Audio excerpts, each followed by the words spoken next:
Jordan, it's great to interview you again. I interviewed you back in October last year and then I've now made 2 documentaries about you. And a big focus for Rebel Wisdom is kind of making sense of the cultural moment and making sense of your success and what it represents. And I don't know if you remember, but the very first question I asked you back in October in the interview was, firstly, what do you make of your success so far? And are you ready for it to continue? Because I had a sense back then that what your message represented was something the culture desperately needed. The sort of, and what that signifies to me is a kind of reintegration of the sacred.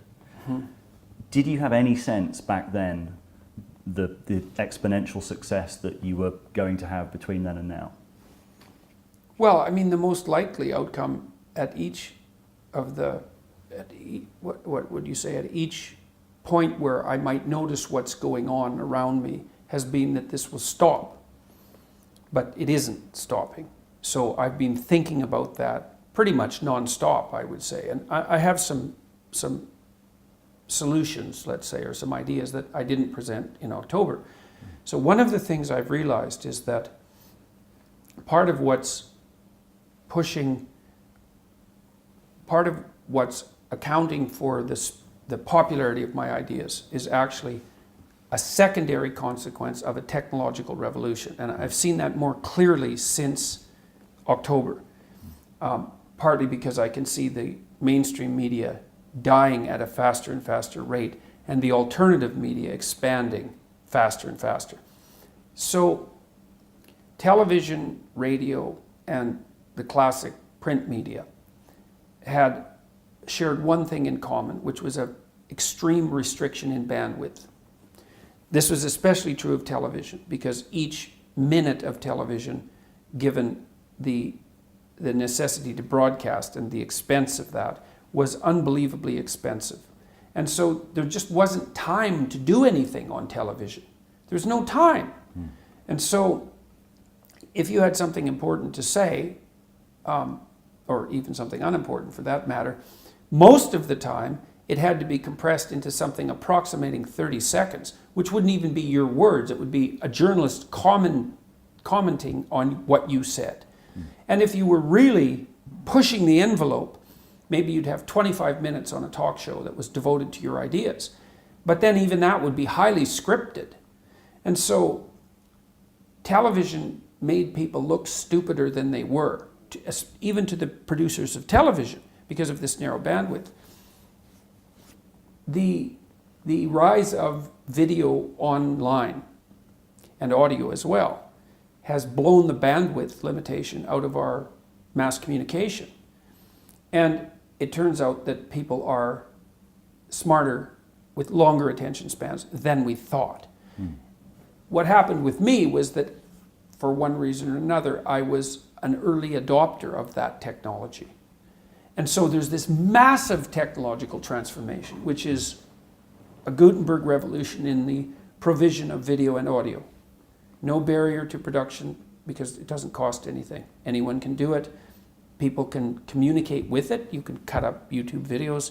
You can make your documentaries. The entry point is easy. Audio podcasts and that sort of thing, which can be of indefinite length, allow people to use found time to listen. More people can listen than can read. Like all of these things add up to a massive technological revolution. And it's that upswell in technology that's in part has propelled what I've been doing to this mass audience. And so that's been a relief to figure that out because it depersonalizes it to some degree, right? And so I use the metaphor when I've been asked about this before of being on a wave. I'm surfing on a giant wave, but the wave isn't something that I've done. It's part of this technological revolution. So that's a relief to know that. And I'm quite convinced that that's the case. Because there are other people who are occupying the same space, essentially. Joe Rogan is a very good example of that. And the various commentators on YouTube who've become increasingly influential and powerful. Same thing. Driven by the technology, they happen to be early adopters. And then there's a secondary question, which is, well, is there anything specific in relationship to my content, let's say. And I would say also that is the case. And I think what I've been able to do with reasonable effectiveness is to draw a conceptual equivalence between the meaning that's necessary to sustain you in life, given its suffering and malevolence, and the necessity to adopt responsibility. And I think there's something new about that. I mean, I don't know how new. I'm sure I'm not the first person who's discovered that, but I think I've done a reasonable job of pointing out to people that the suffering that's intrinsic to life in the absence of meaning is not tolerable. It destroys and corrupts. And that the proper pathway out of that isn't rights or happiness or entitlement or anything that's associated with individual ease, let's say, but with the adoption of something approximating maximal responsibility. And people get that. Like it's not that hard to understand when it's laid out like that. And lots of people, especially young people, especially people who are young and also somewhat nihilistic in their orientation, perhaps because of an excess of intellectual criticism, they grab that immediately and think, oh, there's the missing piece. I see. It's that the antidote to this meaninglessness, this void that I'm confronting, isn't hedonism. It's not rights. It's not impulsive pleasure. It's none of that. It's responsibility. It's like, oh, yes, okay, that everything snaps into place. And so I think that's the most essential part of the message, to the degree that what I'm doing has an essential message. That would be it. And I do think that's what accounts for a large part of its impact. And you mentioned Joe Rogan before. You and he are grouped together in this sort of new constellation of the intellectual dark web. What do you see as what do you make of your kind of inclusion in this, and what do you see as its role going forward in the cultural conversation? Well, it's like a herd of cats, right? Because, so I've thought about, well, what unites us, to the degree that there's an us, because that's not so self-evident. There's enough of an us so that the name emerged and it stuck. So there's something in common, because otherwise the name wouldn't have stuck, right? You can't name nothing. It doesn't work. And I've talked a fair bit about this with Dave Rubin, because Dave Rubin and I have been touring together, right? He opens my discussions and adds a nice comedic touch to them. And so what do we have in common? Everybody in the group is an independent practitioner, so an entrepreneur essentially, with their own media enterprise that's autonomous. None of us are serving any master except the audience. And we're all somewhat independent financially as a consequence of that. And so that makes us beholden to no master. All of us are engaged in these long-form discussions, right? And one of the consequences of being engaged in a long-form discussion is that you can assume that your audience is intelligent. And so that's another thing that unites everybody in the group, is we all assume that our audience is intelligent. But I think that that's not so much a consequence of any particular moral virtue on our parts, but an observation that the technology has made possible. It's like, and you can see this, I would say, particularly with Rogan, because in some sense he's a trailblazer in this domain. It's like, turns out my audience will listen to a 3-hour discussion. But he wouldn't have been able to discover that without the technology, right? So now, to his credit, he was smart enough to discover it and smart enough to notice it when he discovered it. And so, I think that also characterizes the rest of the people in this group. It's like, look at that. The audience actually wants, our listeners, let's say, and viewers, want detailed, in-depth, unscripted, spontaneous, meaningful conversation. And then are willing to go in that direction. That's the risk-taking element. I can give you an example of that. So I just did 4 talks with Sam Harris, who's often grouped into this group as well, on the relationship between science and religion, say, or facts and values. That's another way of thinking about it, with a bit of politics thrown in, discussion of left-right differences and so on. what's the willingness to take the risk? Well, I had no idea when I met Sam in Vancouver, which was where the first 2 of the 4 talks were held. I'd never met him before. We did 2 podcasts together, one of which was we got locked in, the other one which was more productive, I would say. But I had no idea if he and I could talk, but we were willing to, I guess that's right, agreed to take the risk to see if we could talk in a public forum. And I think that's another thing that characterizes the people in that group, is that they will take those sorts of risks. If you go into a television studio, a classic television studio, all the conversation is scripted. And it's actually quite frustrating, because you can't have a conversation with the journalist because the journalist isn't there. Who's there is a frontispiece for the organization. And the organization has scripted all their responses. And so it's not actually like talking to a person. It's really like talking to a puppet.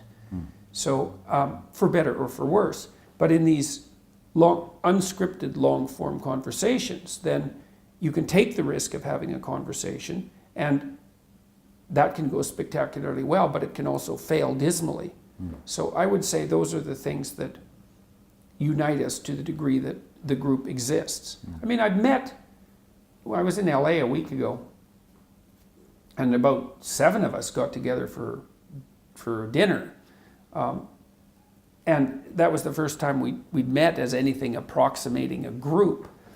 And, it was interesting to watch everybody interact, because, as I said, it really is a herd of cats. There's tremendous diversity of political opinion and a tremendous diversity of personality, like Eric Weinstein and Joe Rogan. Like, they're not even members of the same species in some ways, So it's a very fractious group. But I think those things that I outlined are the elements that basically unite it. There's also something that I sense watching some of the discussions. There's a kind of intellectual curiosity and a sense of people thinking in public. And there's also a sense of maybe the potential for people to change their minds or to discover things during the conversation. Yeah, well, that's partly the appreciation of the intelligence of the audience. It's like, and I would say it is actually the manifestation of the process of thinking that's more important than the conclusions that are generated. Even in these discussions that I've been having with Harris, like, we are trying to argue out 2 different viewpoints, because Harris believes that values can be derived with unerring precision in some sense, using the proper methodology from facts. And I believe that it's more complicated than that there has to be intermediating structures, and that those are really narrative in their nature. So there's a technical argument, as well as a variety of sub-arguments about the relative role of traditional religion and so forth. But the outcome of the debate about those issues is partly what people are coming to the talks to see, to determine what should the conclusions be. But a much larger part, perhaps, is to observe and engage, at least by proxy, in the process of dialogue. And that's more important, because dialogue is the process by which complex problems are solved, which is what makes me a free speech advocate fundamentally. Well, it's not an advocate. It's like, I realize that the protection for free speech is protection of the mechanism whereby complex social problems are solved. And we're the people in this group, and many other people as well, are acting out that dialogical process. And people are happy about that, as they should be. And I read a Spectator review of your recent conversation. I think you've now come to the end of your debates with Sam Harris. And they said that you expressed a little bit of irritation at when Sam didn't grasp some of the points that you were making, or that you didn't fully appreciate that he'd understood them. I also think that Sam Harris in particular, like, he's built a whole kind of personality, career, several books on this atheism position. Do you think that he can argue in good faith from that perspective? Could he turn around and say, well, actually, no, you're right, Jordan, this atheism thing is a bit simplistic? No, I think he was conducting the discussion in good faith. I actually think that what Sam is doing is a good faith project. He I think there's conceptual muddiness about it. But, his basic premise is that we could come to an agreement that working to reduce unnecessary misery and suffering is a universal good. It's like, okay, fair enough. That seems like a reasonable proposition. I don't think it's a proposition of fact, and he claims that it is, but that doesn't matter. Still, it's fair enough, man. And then, so that's one proposition. Another proposition is, it would be really good if our systems of value weren't founded on error. And what do we have that's not error? Well, we have facts. We have objective facts. I mean, look at the technology. Look at what we've done with our science. It's like, you don't want to underestimate the utility of objective facts. So maybe we can ground the value structure in the facts. It's like, well, that would be good if we could do it. So, and then his ethic, let's say, is an amalgam of those two propositions. And I think that his project is honorable. And I think he's committed to it. He also, rightly, is concerned with the dangers of, the fundamentalist dangers of revealed truth, and so is very skeptical about the axiomatic claims of dogmatic religion. It's like, yeah, fair enough, but the mechanisms that he outlines to derive values from facts are insufficient in my estimation. I don't think that his argument is sufficiently sophisticated, even though I don't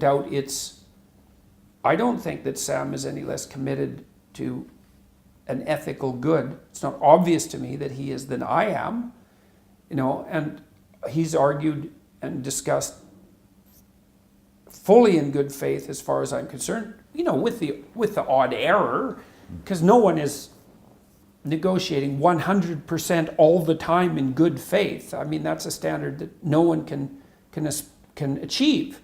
But I think the discussions have been unbelievably productive, and we'll see that certainly the crowds are responding. I don't think the crowds would have been engaged if Sam wouldn't have been discussing in good faith, because the engagement is actually an indication that a good faith discussion is occurring. Otherwise, it gets dull very, very rapidly.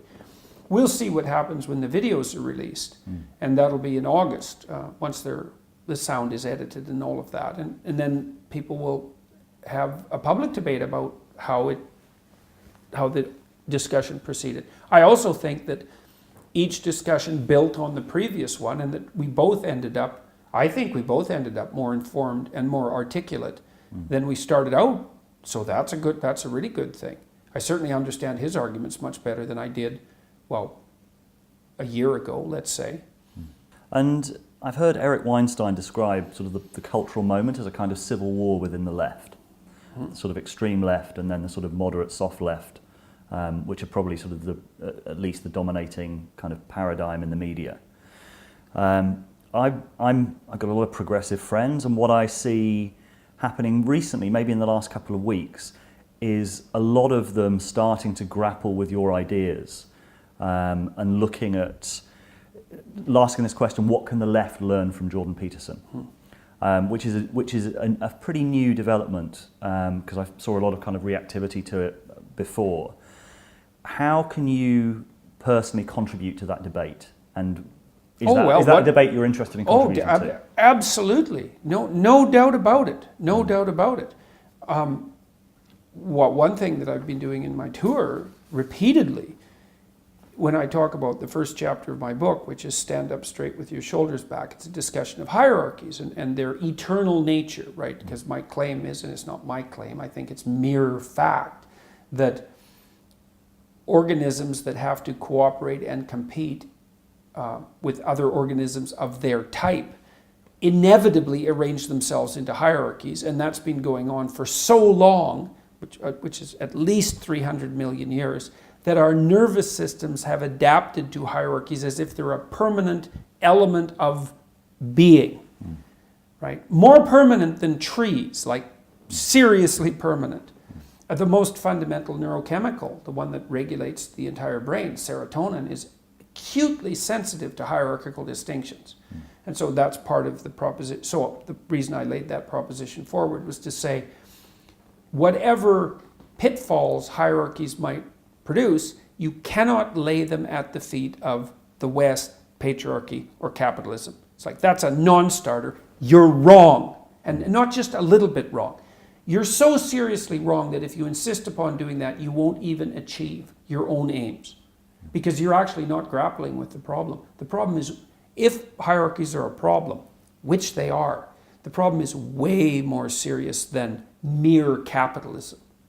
It's way deeper. And if you're actually interested in rectifying the negative consequences of hierarchies, then you're going to have to get a lot more sophisticated than your idiot Marxism.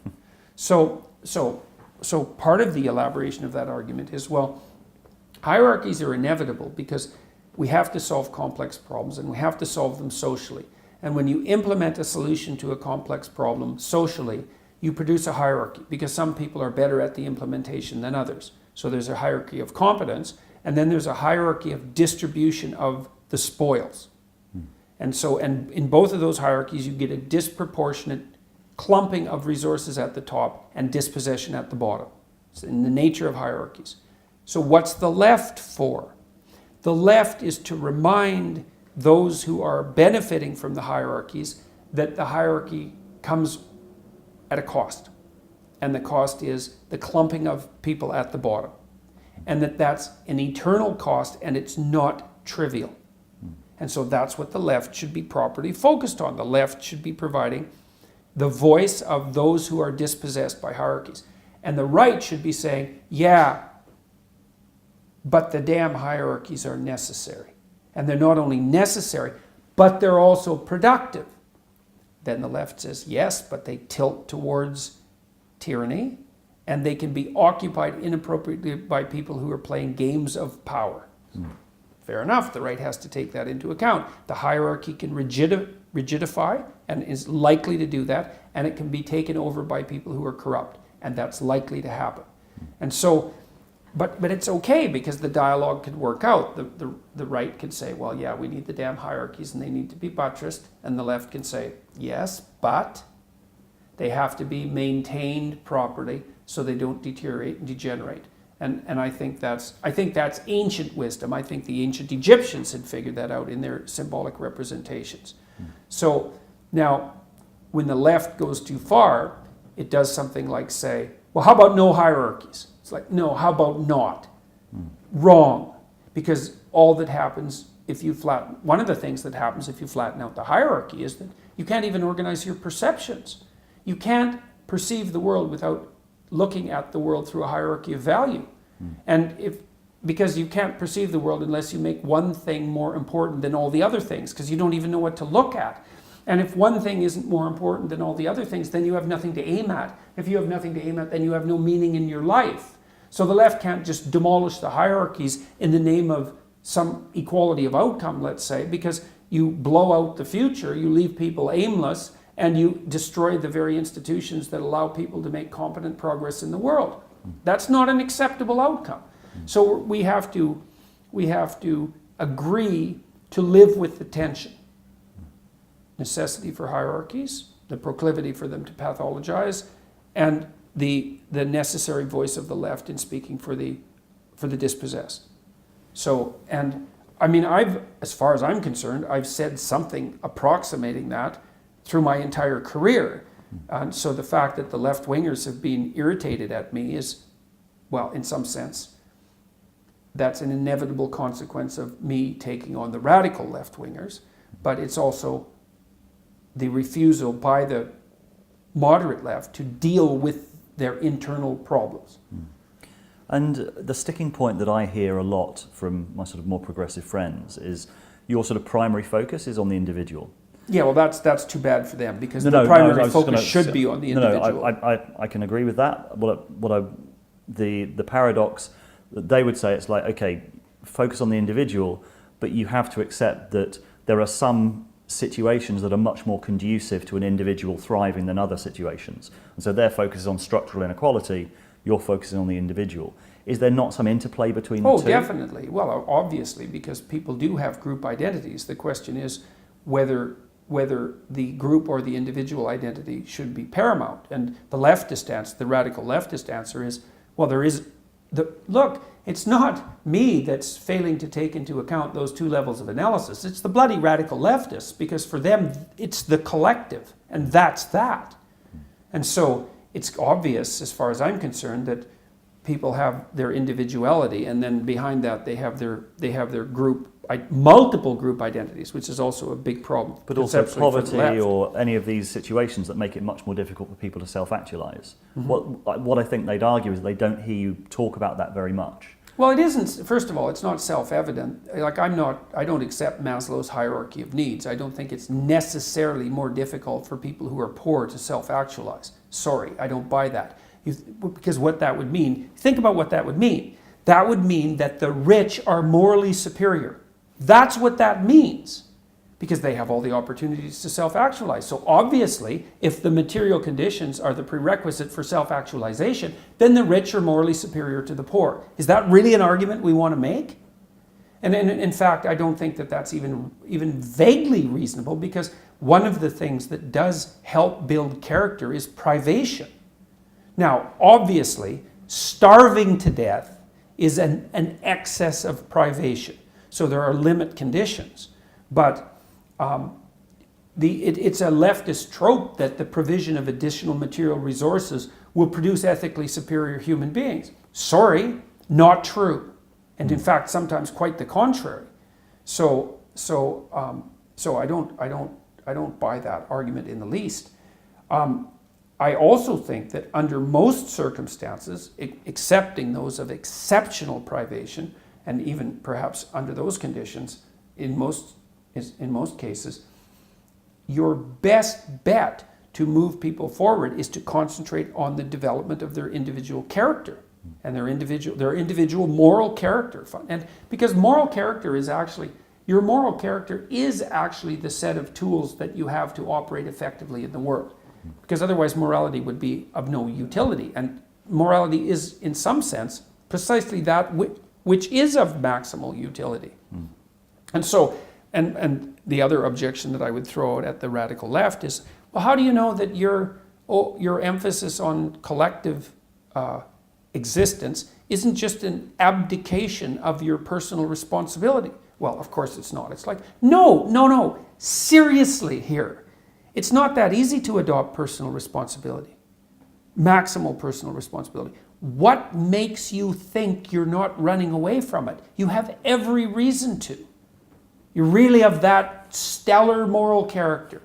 Really, that's your self-analysis. It's like, sorry, I don't buy it.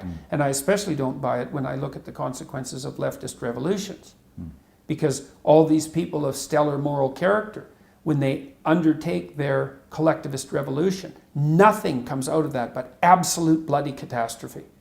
So all the well-meaning aims aside. My sense of a lot of the progressive people that I know is that they're sort of from a new generation. They're not generally materialist. They're sort of very spiritually aware.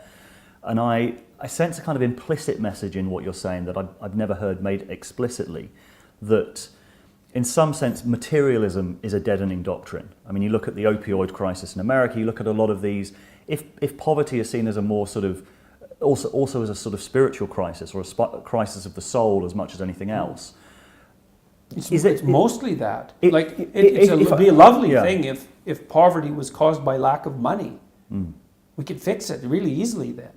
But it isn't. My point, I think, is to say that if you were framing your message in that way, I think there would be a lot of people on the left who'd be receptive to that message. Sort of that actually there is a crisis of, the crisis of, what do you call it, like worldview has real consequences. And a lot of the poverty we're seeing in the world is to do with this kind of materialist worldview that has become corrupt, or at least kind of stripped all of the meaning and purpose out of the world. That's a good point. Well, right. Well, I mean, I don't believe that materialist hedonism is a sufficient solution.